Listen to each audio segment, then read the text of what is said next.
তো হ্যালো বন্ধুরা, দেখতে পাচ্ছ এখন এনআরআই এসছে জি24 ঘন্টা থেকে এই গঙ্গাসাগরে সাংবাদিকরা। তো আমরা যেহেতু এই গঙ্গাসাগরের বাসিন্দা, সেই জন্য আমাদের কিছু জিজ্ঞাসাবাদ করছে। তোমাদের প্রথম দাদাভাইকে জিজ্ঞাসা করছিল, তারপরে আমাকে জিজ্ঞাসা করছে এই মাঘী পূর্ণিমা স্নান সম্পর্কে কি হয় না হয় সম্পূর্ণ এইসব জিজ্ঞাসাবাদ করছে।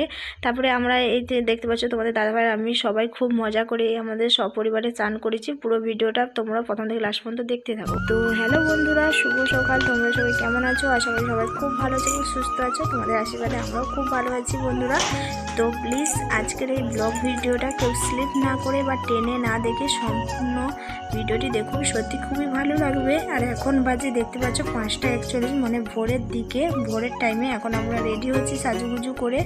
দেখতে পাচ্ছ শাড়িটা পরে, এই শাড়িটা পরেছি যেহেতু সেখানে গিয়ে স্নান করবো, সেই জন্য ভালো শাড়ি পরিনি। তো এখন আমরা সপরিবারে সবাই মিলে রওনা দেবো গঙ্গাসাগরের উদ্দেশ্যে। দেখতে পাচ্ছ আমরা সবাই রেডি হয়ে গেছি, এখন বাইকে করে, আমাদের দাদাভাই বাইকে করে সবাই এখন রওনা দিয়ে দিচ্ছি গঙ্গাসাগরের দিকে। তো কেন যাচ্ছি, কী কারণে আমাদের গঙ্গাসাগরে যাচ্ছি, সম্পূর্ণ ভিডিওটি প্রথম থেকে লাস্ট পর্যন্ত দেখুন, সত্যি খুবই ভালো লাগবে।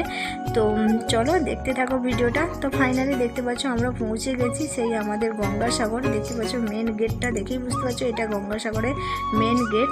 তো যারা মানে যারা চেনো গঙ্গাসাগর এসছো তারা তো অবশ্যই দেখে ভিডিওটা দেখে বুঝতে পারবে।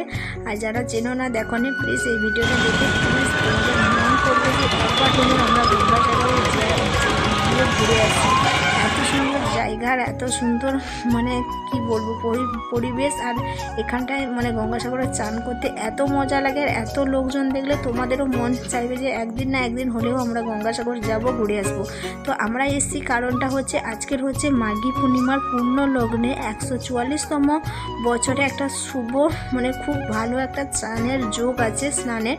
সেই জন্য কত যাত্রী দেখতে পাচ্ছ এই পূর্ণিমাতে এসছে চান করতে আমাদের এই গঙ্গাসাগরে। আমরাও এসছি সেই জন্য সপরিবারে এই ভালো যোগে চান করার জন্য। তো আমার তো খুবই মজা লাগছে। আমি এর আগে মানে যেই বছর বিয়ে ছিলাম সেই বছরই এই মাঘী পূর্ণিমার সময় এসেছিলাম স্নান করতে, আবারও ঠিক 3 বছরের পরে আবারও এসেছি এই মাঘী পূর্ণিমাতে স্নান করতে। বন্ধুরা আমার তো খুবই মজা লাগছে। আমাদের দাদাভাই ক্যামেরাটা করে দিচ্ছে, আর মিষ্টুকে যেহেতু বলে নিয়েছে এখন আমি মা একটু স্নান করে আসবো, তারপরে এলে মা কাপড় ছেড়ে তারপরে মিষ্টুকে কোলে নেবে, তখন আমাদের দাদাভাই চানটা করবে। আর আমরা এসেছি দেখতে পাচ্ছি খুবই মানে একটু মানে সকাল হতে বাকি ছিল, আমরা এসেছি এখনও সূর্য উদয় হয়নি, আমরা সূর্য উদয় আগে চানটা করেছি। আর মা আমি তো খুবই মজা করে চান করছি। আমার চারিদিকে দেখতে সব প্রচুর লোকজন এসছে স্নান করতে আমাদের এই গঙ্গাসাগরে। আর বন্ধুরা যখন ওই জলের ঢেউগুলো যখন নদীর ছুঁয়ে উঁচু হয়ে যখন ছুটে এসছে আমাদের দেহের উপরে পড়ছিল না, কি মজা লাগছিল কি বলবো বন্ধুরা। তারপরে আমরা চান টান করে উঠে এসেছিলাম, মা এখন শাড়ি চেঞ্জ করছে। আর এখন দেখতে পাচ্ছ এনারা এসছে জি24 ঘন্টা থেকে সাংবাদিকরা। আমরা যেহেতু এখানকার বাসিন্দা সেই জন্য আমাদের একটু জিজ্ঞাসা করছিল, আর তোমাদের দাদাভাইকেও জিজ্ঞাসা করছিল, তারপরে আমাকে জিজ্ঞাসা করছিল যে তোমাদের বলতে এই মাঘী পূর্ণিমাতে কত লোকজন হয়, এর আগের বছর কত লোকজন হয়েছিল, আর এটা তো মানে 144তম যোগের যে স্নানটা তোমরা যে স্নান করো কী জন্য স্নান করা হয়, এসব নানানবিধি জিজ্ঞাসা আমাকে করছিল। আর অবশ্যই তোমরা জি24 ঘন্টারে 2025 সালে মাঘী পূর্ণিমা স্নান বলে সার্চ করবে, মোবাইলে দেখতে পাবে। অবশ্যই আমার যতদূর ধারণা তারা যদি ভিডিওটা অবশ্যই যেহেতু শ্যুট করেছে যদি পোস্ট করে অবশ্যই দেখতে পাবে। তারপরে তোমাদের দাদাভাই বলে চলো আমার সাথে একটু চান করে আসবে। আমাদের দাদাভাই হাতটা ধরে ছোট্ট নদীর তীরে চলে গেলাম। এই ট্রেনগুলোতে খুব মজা করে আমরা সব পরিবারে চান করলাম বন্ধুরা, সত্যি খুব মজা লাগছিল। তোমরা প্লিজ তোমরা যদি কীরকম মজা করতে চাও চলে আসবে আমাদের গঙ্গাসাগর নদীর ধারে স্নান করে যাও। বাবা যখন আশ্রমে স্নান করে পুজো দিয়ে যাও, সত্যি কোনো যদি আশা থাকে অবশ্যই পূর্ণ হবে বন্ধুরা।